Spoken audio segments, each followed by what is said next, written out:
how about that? Just a very casual start, no fancy intro. I was originally thinking about trying to make this episode a special one, just because it is during Black History Month, but I ended up not really getting to what I wanted to. That's on me. I could have tried to make more time for doing more research and trying to compile this very compelling podcast episode. Um, but yeah, I feel like I could at least share on personal experiences rather than trying to be like, hey, let me fill you in on this amazing uh, bit of information about historical Black individuals. Um, Honestly, that could happen any time of the year. It doesn't just have to be during February. I feel like it would be nice to be able to say, yeah, during February, I'm able to go ahead and really talk about and elevate a lot of like Black stories and experiences and individuals. But why would I only just do it for the month of February? When I know me myself well, I may not be like my thumb might not be on the pulse directly of everything Black centric and everything. I know me personally. I As I mature and I go through a lot of different things in my life, I like to reflect upon a lot of the experiences that I've had because of my culture, because of my background, because of where I'm from. And I think that helps me little by little as I start to really put together a lot of things as far as like my history. I think one of the coolest things that for me personally, I found out many years ago, um, is that I had a relative that was a part of the Tuskegee Airmen. Like, like my dad, he told me about that, and it's like we had like this little ceremony or event in Surrey County, Virginia, Smithville, Virginia. And it was at the time when it was happening, because I was a lot younger when that took place, it didn't really have that weight to it.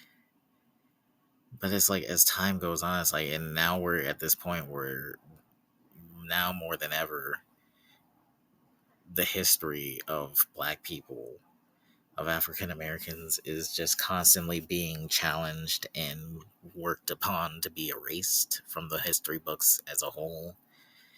It's like, damn, like I need to be very mindful of this shit. Like this means a lot. This is not just something to sneeze at, and it makes me very proud to know that that is where I come from. Not just like, oh yeah, like had a relative that was a Tuskegee Airman. Amazing. No, it's just, hey, I come from Black culture. That shit is dope. Like I know there's always gonna be this issue of we end up allowing ourselves to be influenced, and we do a lot of infighting, be it with like colorism, with queer trans bodies, what have you. But at the end of the day, it's hard to overlook the fact that we really are the backbone of society. We really are. And dealing with a lot of people that don't really know how to interact with Black people is always super interesting, because you can tell that for them, they've been influenced by a lot of non Black people. And if you know, you know, who's usually the one that's putting the bug in the ear and stirring the pot, for lack of a better term. It becomes super weird when you meet these people that they've only really had exposure to a certain group of people, a certain color of people, and then they always try and do a lot of backpedaling when you address the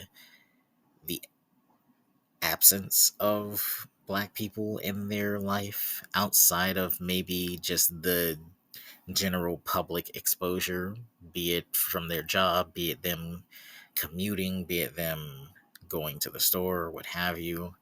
And they always try and backpedal and say, I do have that one. I do have a black friend, or I do have black friends. And it's like, I wasn't really asking about if you had black friends. It's like, do you understand how to interact?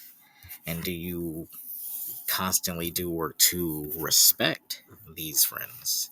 Or are you just trying to get the brownie points and be like, hey, here I go, checking off that box, we're good to go? It creates a lot of weird experiences, I find.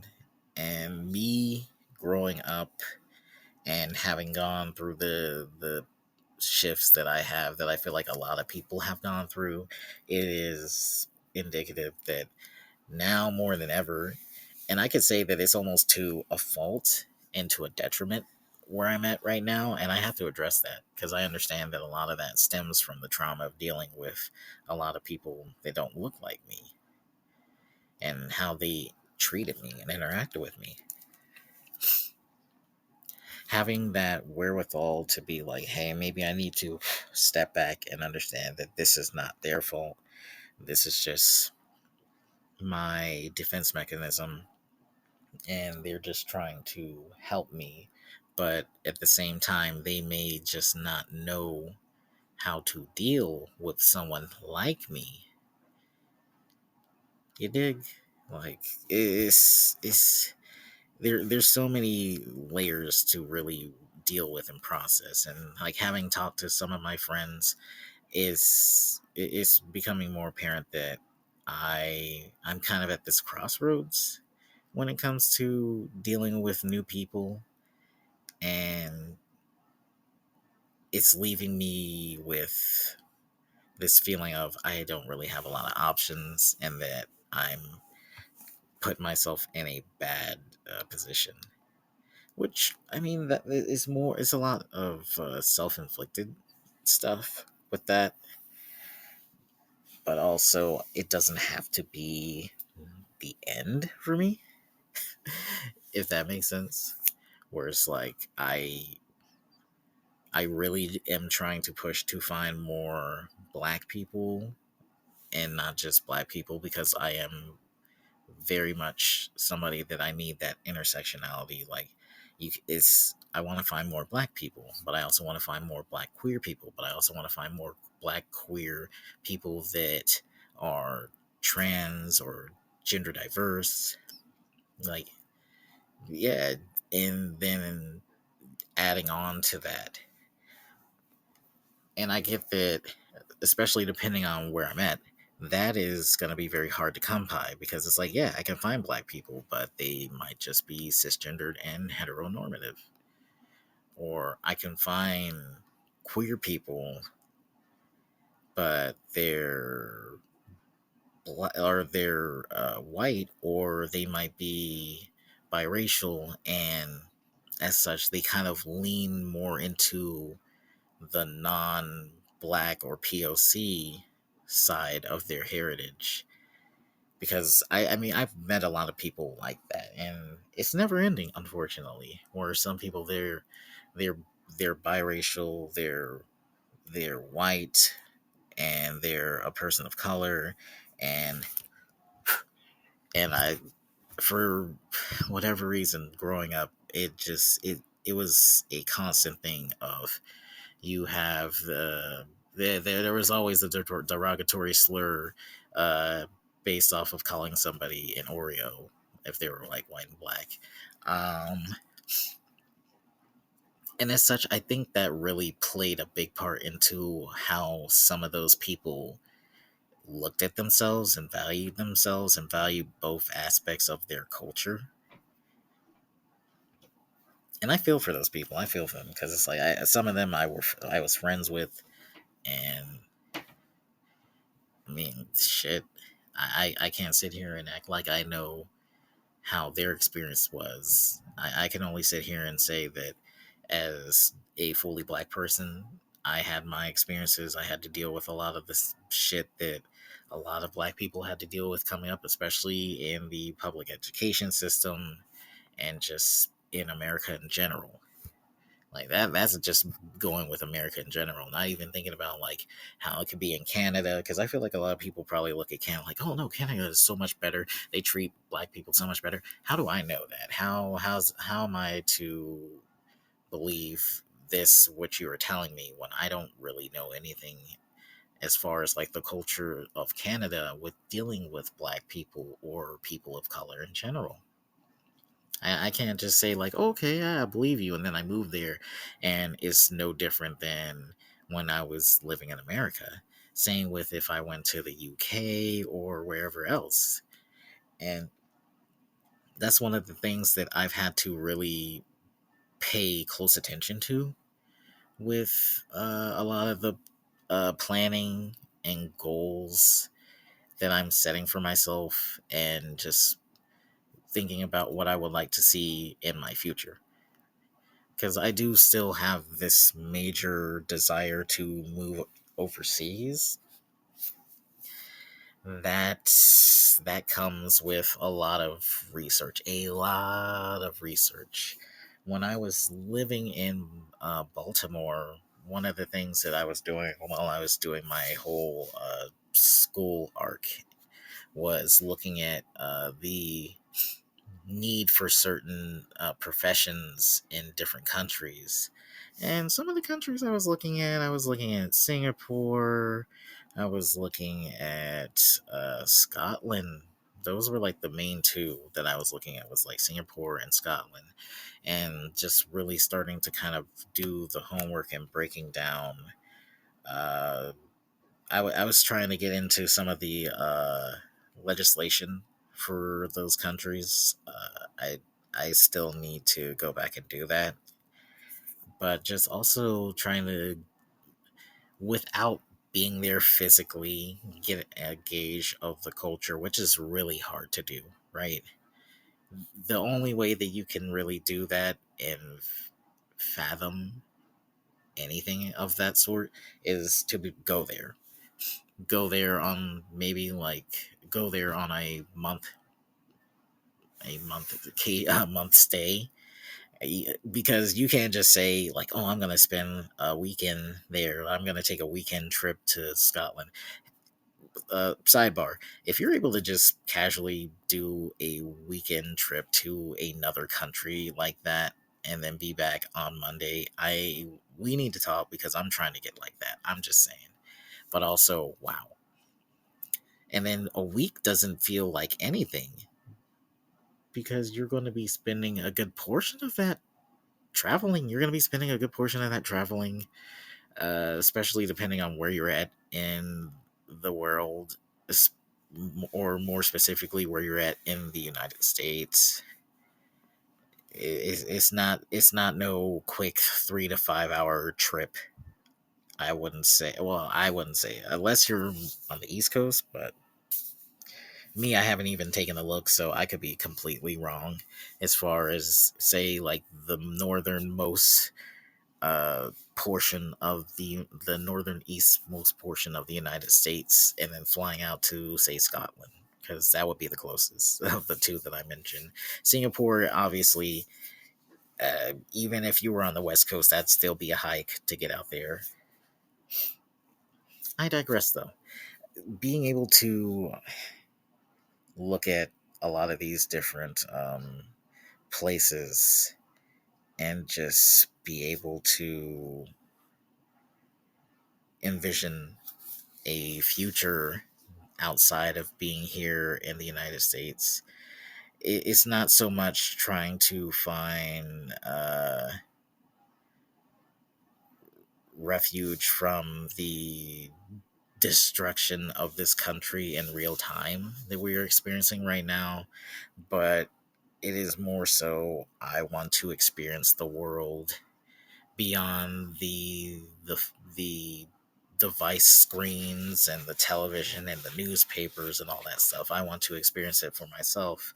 I understand that not every place is going to be in a position to have outsiders just coming in, tourists just coming in, expats, whatever, what have you.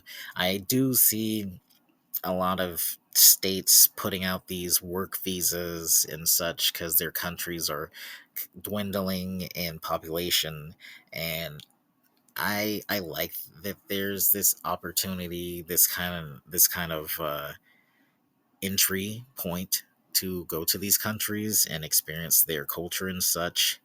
Um, Recently, there was a video that I was watching that gave a very super clickbaity title. Shocker, especially when it comes to watching YouTube videos. Explaining the decline in Japan's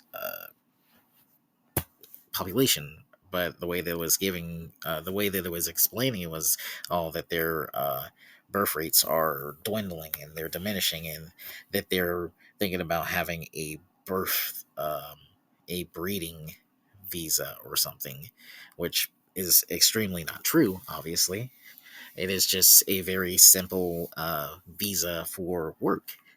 But of course, it's more so about getting that reaction and explaining it in a way that can really put eyes on the topic. That video, I mean, I watched it, I clicked it, I went in expecting it to be something vastly different. Because I mean, hey, I mean, when you've been on YouTube long enough, you can discern what the actual information is meant to be when it comes to videos like that, where they're very much giving a kind of a shocker title with the thumbnail. I digress. Um, Going way back into the experiences with just being black and dealing with people that are biracial or dealing with people that are a person of color. I mean, I'd be remiss if I said that those experiences are going to be good ones all the time, because you also have to figure that a lot of these cultures, they might have had an experience with a non person of color, a non black person that was just really implanting this stereotypical ideal of what it's like to deal with black people or indigenous people. And you end up having a lot of individuals that almost begin assimilating with the idea of white culture. And it's really sad. I know I've met a lot of people in the past, a lot of people of color, that they really just kind of doubled down and aligned with all the white kids and such, and they really hunkered down on letting the white kids just make fun of their background as well as the background of other people, and then they themselves would go on to do that themselves, where they would talk bad about their heritage and talk bad about other people's heritages. And it's it's crazy work to see that and experience that, and then have these people try and grow up knowing good and well that that was how they were. And some people manage to move past that, or to at least acknowledge it and be like, yeah, this is hyper problematic, man. But we were just kids. It usually falls into that we were just kids. We didn't know better. I am of the camp that, especially when it comes to middle school and high school, you have a generally good idea of what the hell you're doing, especially if this is coming from your family members or your neighbors or whatever. Man, you made that decision that, yeah, I'm gonna do this as well. I'm going to be the next generation of this level of discrimination and disrespect. and just generally breaking apart my communities with just how I envision these people. And then you'll sit here and be like, and then you'll try and use that as your defense when you're older, and people are like, hey, we've seen how you've come and acted towards these people. Why should we why should we give you grace because you were a little bit younger and just full of vim and vigor and wanted to just have a good time? Because that's what it's all about. That's what it's all about. You want to have a good time. You want to have a good laugh. You wanted to get these reactions and such, and feel like you're in control. You have some level of power, right? It's just really super weird, and that is why we see so many people nowadays just trying to really push the importance and the curriculum of critical race theory, because you need to know these things and you need to know the truth of a lot of things and the backstory of a lot of things. But I mean, white people don't want to hear it. White people don't want to hear it. People that align with white people don't want to hear it. They just want to keep living in this fantasy world that everything is a-okay and that this sort of thing doesn't actually exist, and that it's just a whole bunch of leftist wokeism DEI bullshit. This, that, the third. We've heard it all before. We know the deal. But yes, I'm at this point where it's like a lot of the people that I'm trying to connect with in my area and all that and surrounding areas are black people. And I know one friend brought up why is it that I'm only wanting to seek connections with black people, and I mean, I told him straight up, because I met enough white people that I need to be able to have a balance with these people, people that have experiences very similar to mine and have a background very similar to mine.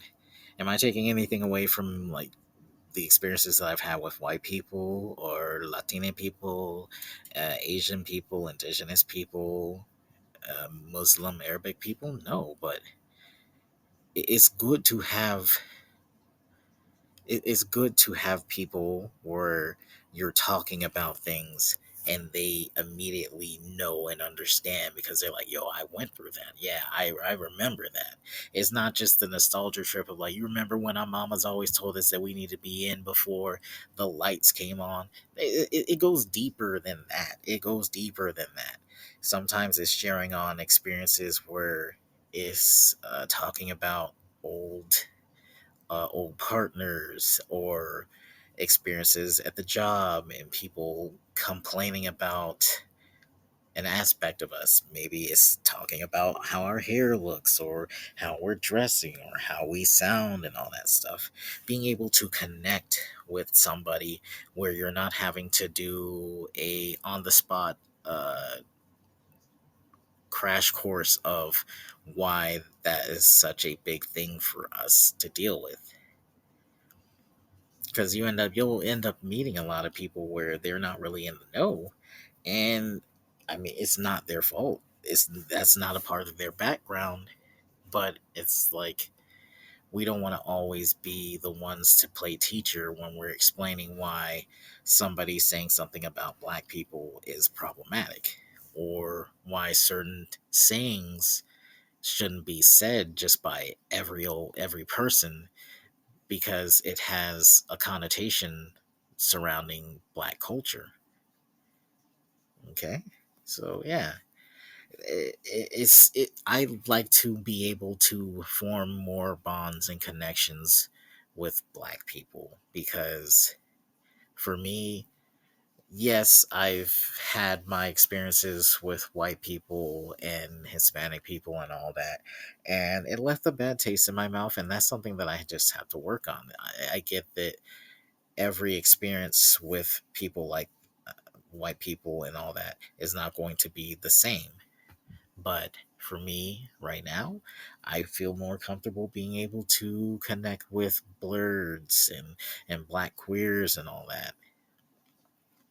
It feels like home for me. It's comforting.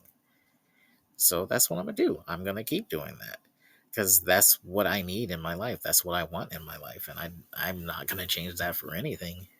That's not to say that, oh, no more white people, no more Latina, no more. No, there will be some that will come into my life, but I will be very specific on what is gonna be accepted and what's not gonna be accepted, because here we are in 2025, and it's very much a, hey, if you're not already on this boat, if you haven't already been put on game about these things, it's not going to work, chief, because I'm not going to be your teacher. You're not paying me enough for this. So sorry if that feels like a shot on you and calling you a bad person. I didn't say you're a bad person. I'm just saying that you don't have the knowledge credentials to be in my space, and I would hope that you take that as an initiation to get started and get in touch with things. Because I know I can't say that I know everything. I can't say that I'm not informed of everything myself, especially when it comes to other cultures. So that's something I have to work on. It's a two-way street. I'm not gonna just sit here and say like, "Oh, I know everything about your people. You don't know nothing about me." No, like there's a lot of work that we both have to do. So that's where I'm at with that. That is where I'm at with that, and that is where I will continue to be, at least for these next few months. I For this year in particular, I know there's a lot of things that I am desperately wanting to do and accomplish. So that is what I'm working on right now.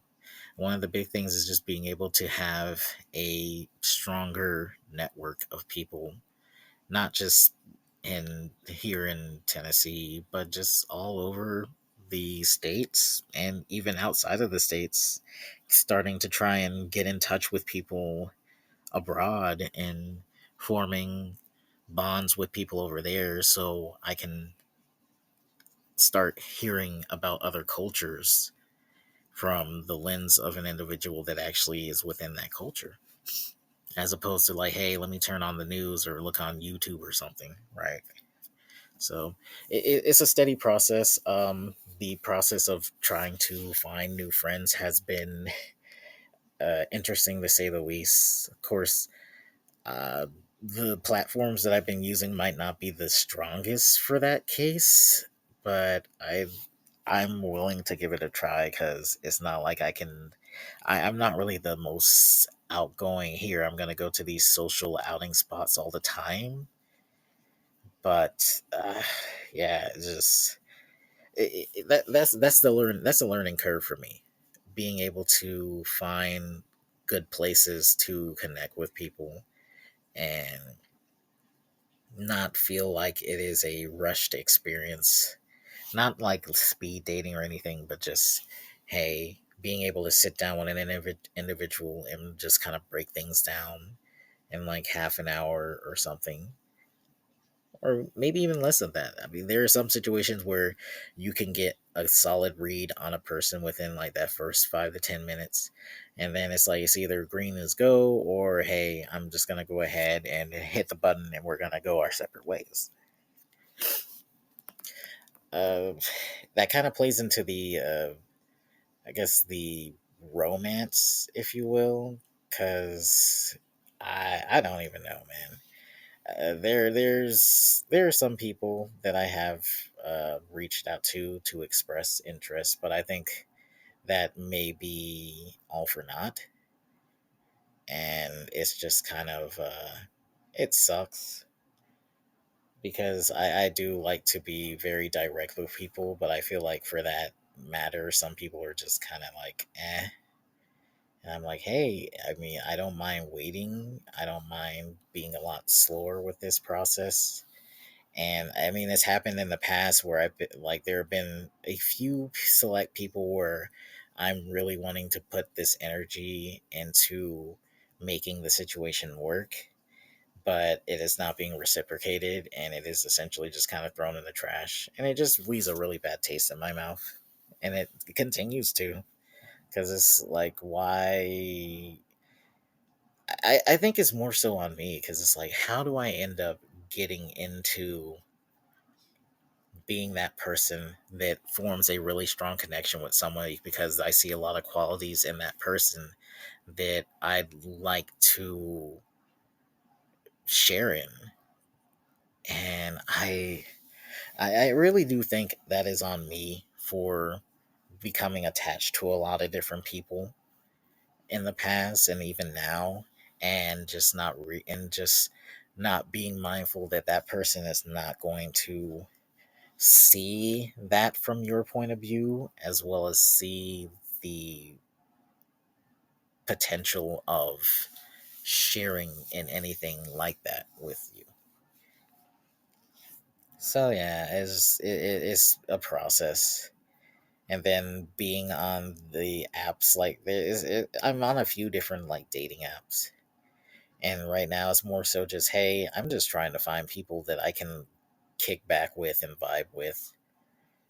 We'll figure out the concept of anything relationship based later, and or even like the playmates or what have you. But just I really think the apps that are out there are absolute dog water, but it's more so because of the presence of them being a paid platform, a pay to progress. I'll use that term, the pay to progress, where, hey, if you want to see any sort of real progress with connecting with people, you have to pay money to do that, and it's,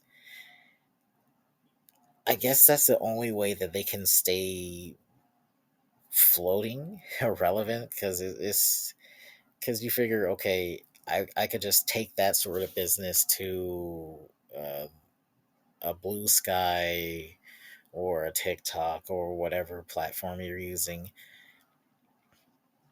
I mean, I feel like Snapchat probably manages to do that super well.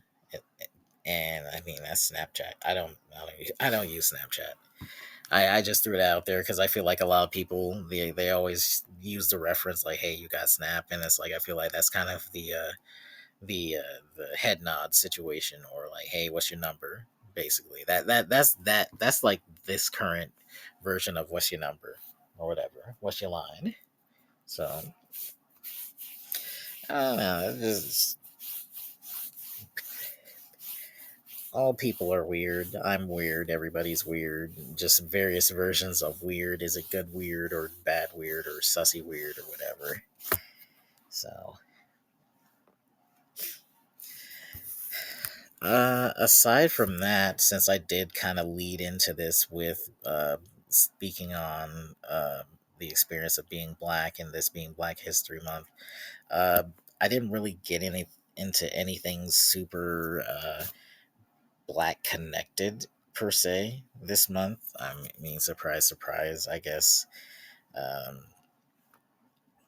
I I've been working on trying to change some of these things in the blog and the podcast, just little by little. It's more so quality of life things. It's not going to be anything major like what I did with putting the podcast on YouTube, which, I mean, if you're listening to it right now on YouTube, much appreciated.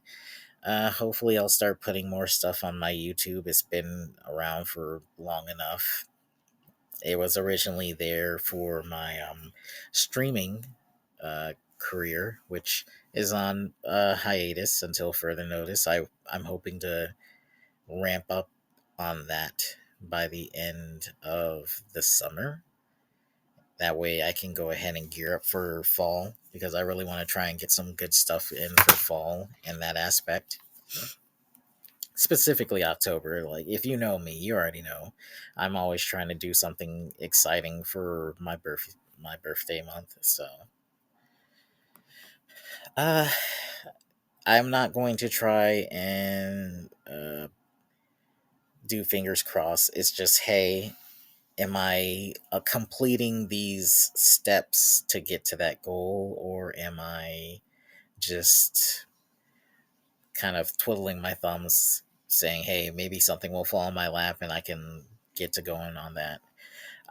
One of the things I'll eventually do is have a sit down with some friends that are really into the streaming game, so they can help me with my return, and that way it'll be nice and fun. It'll be smooth. The major thing is just getting a desktop PC, because that's gonna be my platform of choice in this second go around. I had initially started with using a PC. It was a PC that I was sharing with one of my old roommates, and then I went over to Xbox Series S.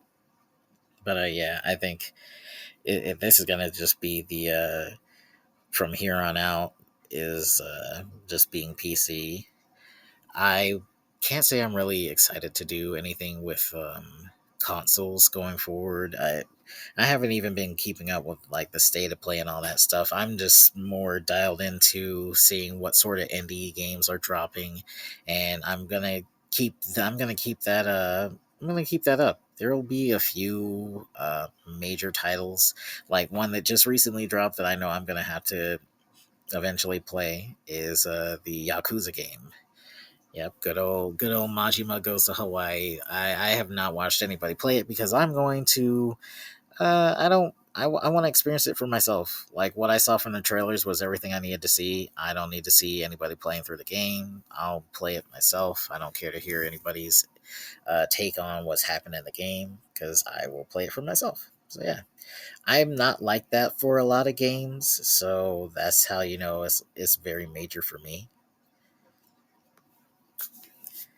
And yeah, I'll just leave it at that. Some major happened. Oh, some one of the more exciting things that I got to experience during the month of February, as many of you have probably read already, was going to WWE Raw. Yeah, that was a super fun experience. I'm glad that I got to do that. It was my first time seeing WWE Raw live. I've been to a WWE live event before, way back in like 2004, I believe, 2004, 2005. It was a pay per view that they had, and that was my first and unfortunately last time ever seeing Eddie Guerrero wrestling. And man, I was both happy and pissed because he lost, but just looking back on it, it's like, man, that was like I got a chance to see him live before he passed away, and I was just it sticks with me even to this day. 'Cause I loved Eddie so much and everything that he did for the business as well as for his family, man. Just but yeah, going to see WWE live was super dope. I'm glad that I got to do that. Um, Especially considering there have been so many times in the past where I just missed it because either I didn't have the money or I had to work. And it's like this time, it just everything lined up. I had the dosh, I didn't have to work, or I did, but then it's like I was off early enough that I could go, and then it's like I didn't have to work the next day. So yeah, because I knew I was gonna be tired of shit. Didn't get home till about 11. Barely had a voice, just extremely exhausted, but it was worth every waking moment. And I look forward to doing that again with certain things. I don't know what yet, but I know that eventually I would like to go ahead and try and catch some other different wrestling promotions. I have watched AEW, which was always fun. AEW, it is. I feel like the live experience really is something to behold, as long as you are willing to, as long as you're able to, uh, dis, not disassociate, but as long as you're able to kind of decipher whether or not the shows, because typically they won't just do one main show. They'll do like the main show, and then they'll do like they'll do a pre-taped show that'll happen like maybe later in the week. So that's one of my friends, Jessica. They recently got to see the show live because it came to their city. Um, Yeah, and they were sharing in the photos. I was like, oh yeah, so they did the pre-taping for the show that comes on the following night, and they did the show that was live on that Wednesday. And I was like, okay, yeah. So for some people, they just being able to understand that, hey, it is all sort of the same product, but it's like they just have different shows that they broadcast. So one will be live, and the other one will be a pre-recorded show that'll happen later in the week at some point. But also just being able to kind of enjoy the moment, right? Because I know for some people they will be they'll be a little rowdy, and and that's exactly what I experienced when I was there at the show. You'll have some people that they'll jeer and do their usual whatnot, and just being able to find the joy in the experience while not allowing that person or people to mess up your experience. Yeah, because I definitely had some people in my section that regardless of if it's because they were drunk or whatever, they just kind of made the situation very much like a dog. Y'all gotta go. Y'all gotta go. Yeah, some of them did actually end up leaving, thankfully. So it wasn't super bad for long. But yeah, I'm glad that I got to see some WWE. I'm looking forward to eventually going to a pay per view from them. And I also want to see their other brand, NXT. A lot of people say NXT is like the development brand for them, whereas they bring in people that are very much newer, quotation marks, to wrestling. A lot of the people that wrestle there, they have wrestled before, but how NXT is getting shaped up to be, they actually are starting to bring in more people that are newer to wrestling, like they've only wrestled for a few years, as opposed to people that have wrestled at different companies or they've wrestled on the indies for over 15 years. And it's like they still have wrestlers like that, but those wrestlers are usually there because they either are not seen as somebody that is doing well on Raw or SmackDown, or they're genuinely trying to help the newer wrestlers come up in the business, which is nice. Is very much like a, hey, I want to give back to I want to go ahead and give back to the people. And that's nice. So that was the big thing that happened for me this month. There's also the snow that recently happened that put everybody on their ass for like 2 3 days. Basically, I was just like, great. It put a delay on my trip to hang out with my friend Jess, uh, which is what I actually ended up doing on the weekend. I was gonna go and take the bus on Wednesday, and I was gonna try and leave Saturday, but the bus that I was going to take ended up being canceled for Wednesday and Thursday, and I was. I was almost foaming at the mouth. I was like, bro, if this bus is canceled on Friday, I'm gonna shit, because the bus doesn't run on Saturday or Sunday. So I would have essentially had to try and do it the following week. But depending on how things are going to go at work, I knew I wasn't going to be able to have that sort of time to do so. But everything worked out. I was able to go ahead and take the bus Friday morning. Uh, had my little weekend adventure with Jess. Got to go ahead and see a nice little cave and such. And yeah, it was pretty chill. I'm glad that I was able to go ahead and do that. It's always nice to be able to go and hang out with people. That is one of the things that I'm trying to do now is find more local friends so I could be able to do that. It's a process though, man. Like for real, it is a fucking process. And I think it really is just because a lot of people are kind of in this not panic mode, but they're like, okay, I gotta get stuff done mode.